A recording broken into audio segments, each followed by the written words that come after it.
안녕하세요. 시니어의 목소리입니다.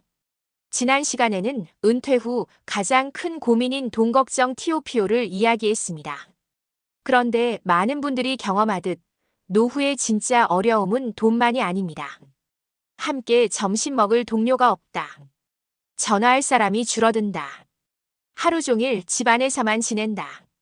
이런 말들이 보여주듯 관계와 사회적 연결은 노년의 삶에서 돈만큼이나 중요한 문제입니다. 오늘은 실제 사연을 통해 은퇴 후 찾아오는 관계의 단절의 현실과 그것을 극복할 수 있는 사회적 연결의 힘에 대해 이야기해 보겠습니다. 저는 올해 67살, 은퇴한 지 2년이 됐습니다. 퇴직 직후에는 여행도 다니고 친구들과도 자주 만났습니다. 처음 몇 달은 꽤 즐거웠습니다. 직장 다닐 때는 시간에 쫓겨 하지 못했던 일들을 할 수 있었고, 아침에 눈을 뜰 때 오늘은 뭘 해도 괜찮다는 자유가 기분 좋았습니다. 그런데 시간이 지나면서 상황은 조금씩 달라졌습니다. 가장 먼저 느낀 건 사람들의 연락이 줄어든 것이었습니다. 처음엔 퇴직을 축하한다는 연락, 같이 밥 먹자는 약속이 이어졌지만 반년쯤 지나니 연락이 뜸해졌습니다. 한번 모임을 하려 해도 예전처럼 일정이 잘 맞지 않았습니다. 현역으로 일하는 동료들은 여전히 바쁘고 저는 상대적으로 한가하다 보니 대화 주제도 점점 달라졌습니다. 저도 먼저 연락을 하려다가 혹시 바쁜데 내가 불편하게 하는 건 아닐까 하는 생각에 망설이게 됐습니다. 그러다 보니 어느새 제가 먼저 연락하는 일은 줄어들고 만남도 드물어졌습니다. 예전엔 하루에도 몇 번씩 웃던 얼굴을 이제는 몇 달에 한 번 겨우 보게 되니 내 생활에서 사람들이 하나둘 사라지는 기분이 들었습니다. 집안 사정도 예전 같지 않았습니다. 아내와 함께 있는 시간이 많아지면서 오히려 대화는 줄었습니다. 사소한 집안일, 예를 들면 청소나 식사, 준비, TV 채널을 고르는 문제 같은 작은 것들이 괜히 부딪히는 지점이 되곤 했습니다. 예전에는 직장에서 바쁘게 보내다 집에 오면 반가움이 먼저였는데 이제는 하루 종일 함께 있다 보니 서로 피곤해지고 결국 말수가 줄어든 겁니다. 자녀들도 바빴습니다. 일주일에 한 번이라도 찾아오면 고마운 일인데 그것마저도 쉽지 않았습니다. 손주가 오면 반갑고 즐겁지만 금방 떠나고 나면 다시 집은 조용해졌습니다. 그 조용함이 마치 마음속까지 비워버리는 것 같아 허전했습니다. 그래서인지 손주가 올 때마다 더 애틋하게 챙겨주게 되고 떠날 땐 괜히 마음이 무거워지곤 했습니다.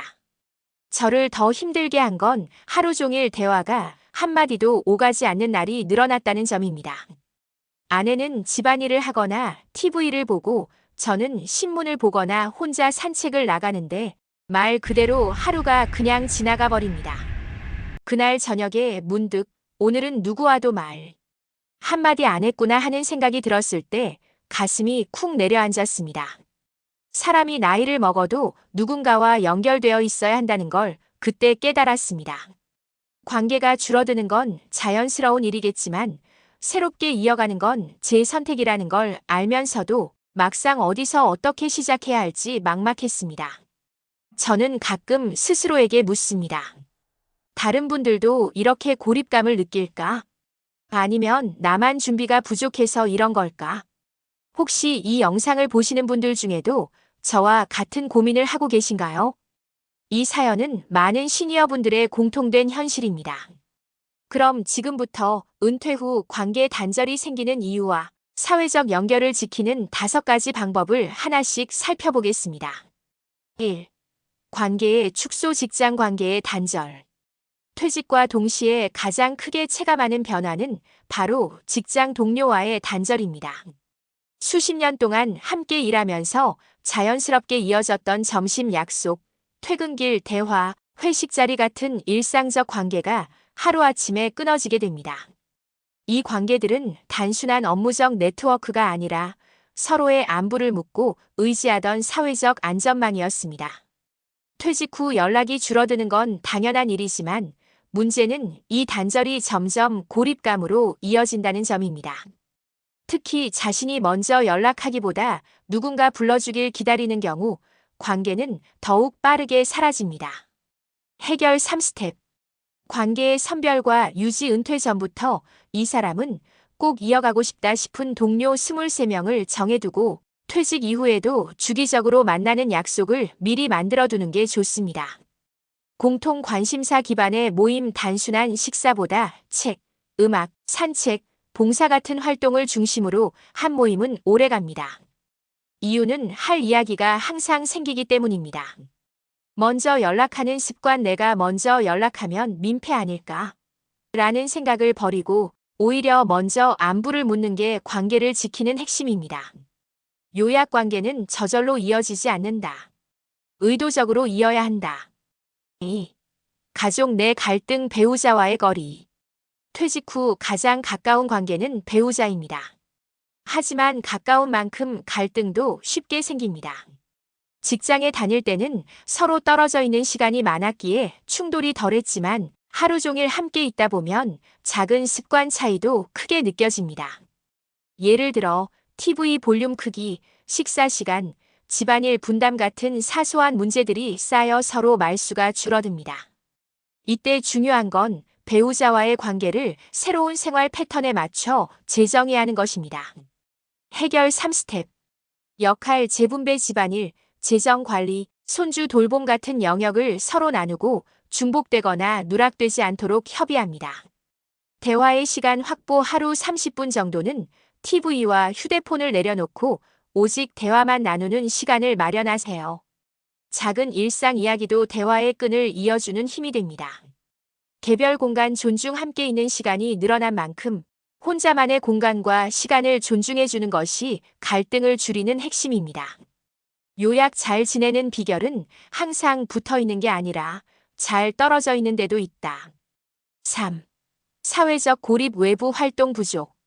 은퇴 후 집안에만 머무는 시간이 늘어나면서 사회적 고립이 심화됩니다. 특히 일정한 출근 퇴근 패턴이 사라지면 하루 일과가 무너지고 외부와의 접촉도 크게 줄어듭니다. 이 과정에서 우울감, 자신감 저하, 심리적 위축이 따라올 수 있습니다. 실제로 사회적 고립은 흡연만큼 건강에 해롭다는 연구 결과도 있을 정도입니다. 해결 3스텝. 지역사회 참여. 복지관, 평생학습관, 교회, 동호회 같은 지역 기반 모임에 적극적으로 참여하세요. 의외로 비슷한 상황의 사람들을 쉽게 만날 수 있습니다. 디지털 도구 활용. 카카오톡, 오픈 채팅방, 온라인 밴드, 줌 같은 툴을 활용하면 물리적으로 멀리 있어도 연결을 유지할 수 있습니다. 일주일 최소 1회 외출. 의도적으로 외부 약속을 만들어야 합니다. 한 달에 4번은 밖으로 나가 새로운 자극을 받는 게 필요합니다. 요약. 집안에 머물면 관계는 줄고 밖으로 나서면 기회가 늘어난다. 4. 세대 간 단절. 자녀 손주와의 거리. 자녀 세대는 바쁘고 손주는 금방 자라면서 소통이 줄어듭니다. 특히 경제적 지원이 관계의 중심이 될 때 갈등이나 오해가 생기기도 합니다. 자녀와의 관계를 오래 건강하게 유지하려면 돈보다 대화, 간섭보다 경청이 필요합니다. 손주와는 짧은 시간이더라도 의미 있는 활동을 통해 추억을 쌓는 게 중요합니다. 해결 3스텝. 손주와의 루틴. 동화책 읽어주기, 그림 그리기, 함께 산책하기 같은 반복 가능한 루틴을 만들어 보세요. 짧지만 꾸준한 시간이 관계를 돈독히 합니다. 자녀와의 대화 방식. 훈수나 지적보다 경험과 공감 중심으로 대화하세요. 내가 너 때는 말이야보다 너는 어떻게 생각해? 가 훨씬 효과적입니다. 세대 차이 인정. 가치관. 문화 차이를 인정하고 갈등보다는 차이를 존중하는 태도가 필요합니다. 요약. 자녀와 손주는 지원 대상이 아니라 함께 성장할 동반자다. 5. 새로운 연결 만들기. 인생 이망. 네트워크. 기존의 관계가 줄어든 만큼 새로운 관계를 의도적으로 만들어야 합니다. 나이가 들수록 새로운 친구를 사귀는 게 어렵다고 생각하기 쉽지만 사실 은퇴 후야말로 새로운 연결을 만들기 좋은 시기입니다. 해결 3스텝. 관심사 기반 활동. 봉사, 취미, 학습 활동에 참여해 보세요. 동년배뿐만 아니라 젊은 세대와도 자연스럽게 교류할 수 있습니다. 온라인 커뮤니티 활용 유튜브, SNS, 카페 등을 통해 동년배 그룹을 찾고 서로의 경험을 공유할 수 있습니다. 온라인 관계가 오프라인 만남으로 이어지기도 합니다. 스스로 모임 시작 아파트 독서 모임, 아침 걷기 모임처럼 작은 모임을 직접 열어보세요. 시작은 작아도 꾸준히 이어가면 큰 네트워크가 됩니다. 요약 관계는 소비하는 게 아니라 새로 만들어가는 것이다.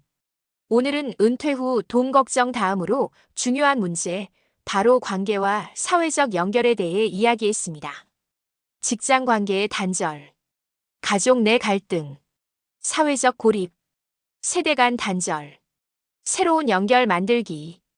이 5가지는 많은 분들이 은퇴 후 겪는 보편적인 고민입니다. 그러나 중요한 건 관계가 줄어드는 건 자연스러운 현상이지만 연결을 새롭게 만드는 건 우리의 선택이라는 사실입니다. 대화, 모임, 봉사, 취미, 온라인 소통. 이런 작은 실천이 모여 노년의 삶을 풍요롭게 만듭니다. 여러분은 은퇴 후 가장 두려운 관계의 변화가 무엇인가요? 댓글로 경험과 생각을 나눠주시면 다른 분들에게도 큰 힘이 될 것입니다. 다음 시간에는 은퇴 후 건강 루틴과 생활 습관을 주제로 찾아뵙겠습니다. 오늘도 함께 해주셔서 감사합니다. 여러분의 건강과 따뜻한 하루를 응원합니다. 오늘 영상이 마음에 드셨다면 구독과 좋아요 눌러주시고 여러분의 생각을 댓글로 남겨주세요. 여러분의 이야기가 다음 영상을 만드는 힘이 됩니다.